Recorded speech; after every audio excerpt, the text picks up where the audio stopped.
Nagsawa na ba kayo sa nilagang kamuting kahoy? Ayan, ganito naman ang gawin nyo. Ginadgad ko lang yung mga nalinisan natin na kamuting kahoy. Naugasan na yan. Malinis na.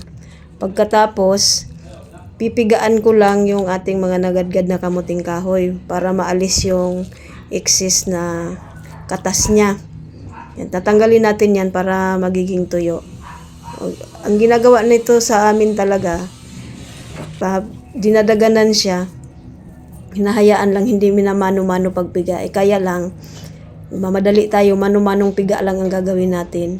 Napigaan ko na nga lahat ito, durugin naman natin para maghiwa-hiwala yung buo-buo niya. Prepare naman natin yung gagawin kong palaman, guys. Ayan. Pero mayroon tayong buko. Mura lang to na buko. Hindi pa siya niyog. Yung matigas lang ang binili namin, tapos kinayod ko na lang dito sa bahay. Tapos maglagay tayo ng asukal. 1/4 lang na cup ang nilagay ko. Para hindi naman masyadong matamis. Ayan. Ayaw namin lang masyadong matamis eh. Katamtaman lang. Gagawin muna natin bukhayo. Hindi na ako naglagay pala ng tubig. Kasi magkakatas naman itong ating buko. Nag-umpisa na nga siyang magkatas. Hindi pala masyadong mamumula tong ating bukhayo. Kasi ang ginamit kong asukal ay yung light lang, yung wash. Yun lang kasi ang meron kami. Kaya yun ang ginamit ko. Yung bukhayo natin na maputi. Matamis pa rin naman yan eh. Kaya lang wala siyang kulay kasi wash nga lang ang ginamit ko. Wash na sugar. Ito na yung napigaan nating kamuting kahoy kanina. Yan ngayon. Yan, buhaghagin naman natin. Yan, tuyong-tuyo siya. Tanggalin lang natin yung mga bilog-bilog na yan. Yan, ang original na recipe nito, walang gatas. Pero ako, maglalagay ako ng powdered milk. Lagyan natin ng isang sachet. Tapos maglagay rin tayo ng kunting asukal lang. Ayan, kunti lang.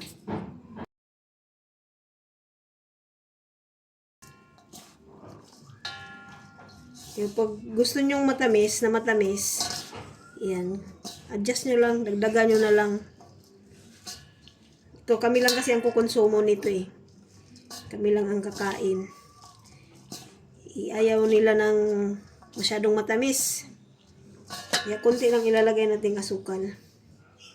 Kasi doon naman sa ilalagay nating palaman, yung bukhayo. Matamis na rin yun. Kaya dito, ano lang, kunti lang. Yung ganito, sa probinsya, madalas kami nagluluto ng ganito eh. Yan, nagpakulo na rin ako ng tubig para sa ating pag-steam. Ayan, okay na to guys. Wala na siyang buo-buo. Maglagay na tayo sa ating mga lutuan. Yan, ang traditional nitong lutuan ay ang hulmahan ay bao o bagol, ang tawag sa amin.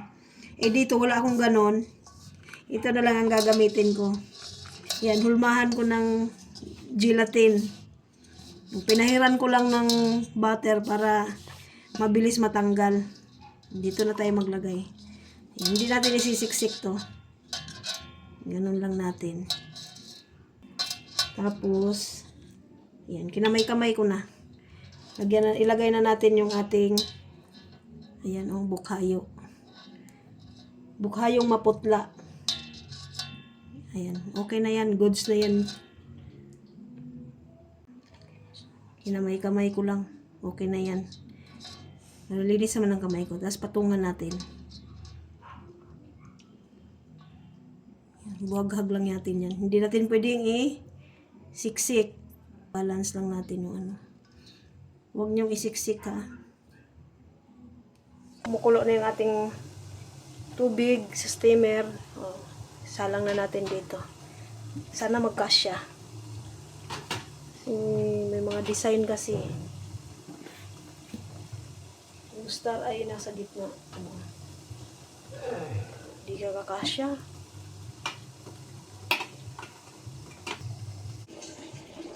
Yan. Ito na ang lahat. Luto na. Oras na para tikman.